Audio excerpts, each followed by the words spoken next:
गांव की पगड़ी पर चलते हुए जब कोई महिला गोद में बच्चे लिए सीमा के सामने से गुजरती, उसका मन अंदर तक हिल जाता। उसकी आंखें उस मासूम की तरफ उठती और फिर खुद ब खुद नीचे झुक जाती, क्योंकि उसकी गोद अब तक सुनी थी।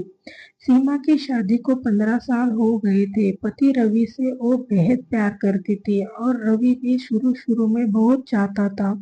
दोनों का जीवन शादी की शुरुआती में कुछ सालों में बहुत सुखद था, पर जब शादी के 3 साल बाद बच्चे नहीं हुए, तो रिश्तेदारों और समाज ने कान भरने शुरू कर दिया। बहू में कुछ कमी है, घर की वंशबेल तो सूख जाएगी, इसे ही बांझ कहते हैं।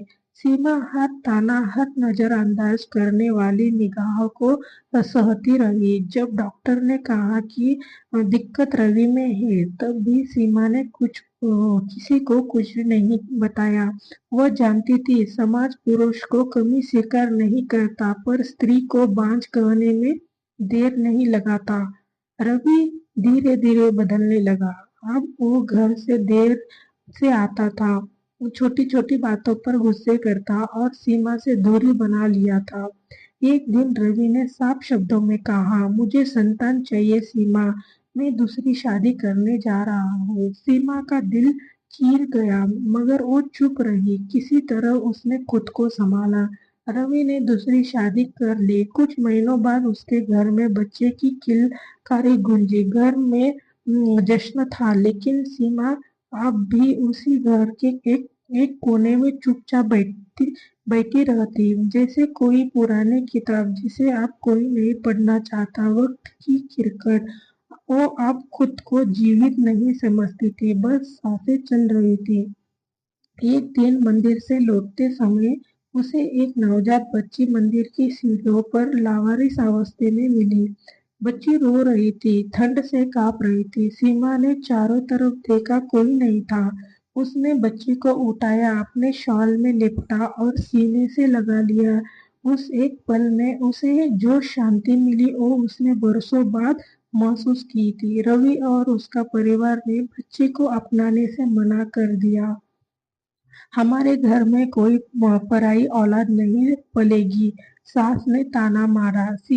सीमा ने बच्ची को लेकर वह घर छोड़ दिया, जहाँ उसे अब कोई मान नहीं रहा था। कुछ गहने बेचकर एक छोटा सा कमरा किराए पर लिया और सिलाई का काम शुरू किया। बच्ची का नाम अनाया रखा, जिसका अर्थ था जैसे कोई नहीं लाया, पर जो भाग्य से मिला। माँ बनने की असली परिभाषा।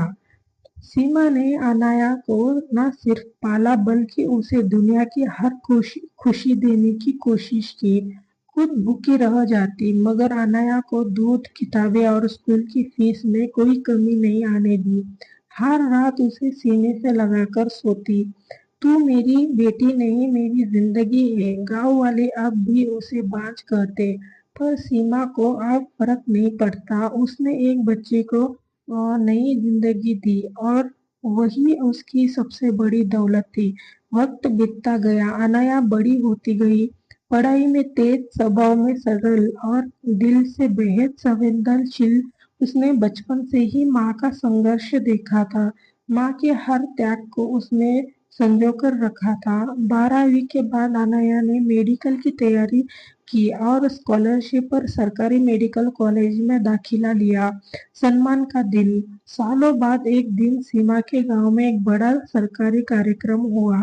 महिला सशक्तिकरण पर भाषण देने के लिए डॉक्टर अनैया को बुलाया गया।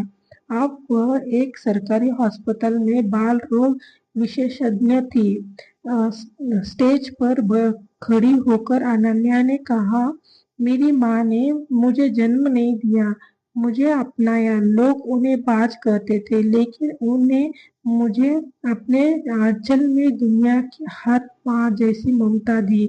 उन्होंने भूख, अपमान और अकेलापन में भी मुझे पढ़ाया, सिखाया और आज भी काबिल बनाया।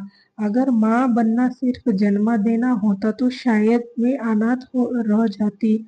मेरी माँ असली माँ है, गांव की पूरी जनता के सामने पहली बार तालियां बजी उस बांझ के लिए जो असल में सबसे महान माँ थी। आतिम शब्द। सीमा की आंखों से आंसू बह रहे थे, पर आज उन आंसुओं में अपमान नहीं, गर्व था। आप वही गांव जो उसे तिरस्कार की नजर से देखता था, अपमान की दृष्टि से आशा करती हूँ कि आपको कहानी पसंद आई होगी। चैनल को एक लाइक एंड सब्सक्राइब जरूर करना। धन्यवाद।